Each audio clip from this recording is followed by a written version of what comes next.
Pakistan stock exchange में आज दूसरे रोज भी बदस्तूर तेजी का रुझान देखा जा रहा है। कारोबार के दौरान इंडेक्स 900 से ज्यादा पॉइंट्स के इजाफे से 1,25,000 की रिकॉर्ड सतह अबूर कर गया।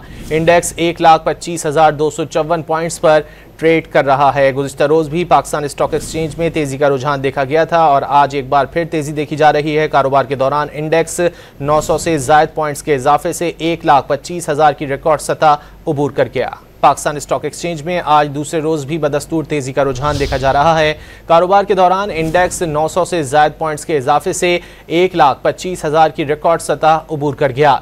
इंडेक्स 1,25,254 पॉइंट्स पर ट्रेड कर रहा है। गुज़िश्ता रोज भी पाकिस्तान स्टॉक एक्सचेंज में तेजी का रुझान देखा गया था और आज एक बार फिर तेजी देखी जा रही है। कारोबार के दौरान इंडेक्स 900 से ज्यादा पॉइंट्स के इजाफे से 1,25,000 की रिकॉर्ड सतह अबूर कर गया। पाकिस्तान स्टॉक एक्सचेंज में आज दूसरे रोज भी बदस्तूर तेजी का रुझान देखा जा रहा है।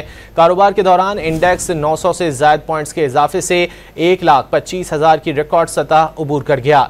इंडेक्स 1,25,254 पॉइंट्स पर ट्रेड कर रहा है। गुज़िश्ता रोज भी पाकिस्तान स्टॉक एक्सचेंज में तेजी का रुझान देखा गया था और आज एक बार फिर तेजी देखी जा रही है। कारोबार के दौरान इंडेक्स 900 से ज्यादा पॉइंट्स के इजाफे से 1,25,000 की रिकॉर्ड सतह अबूर कर गया।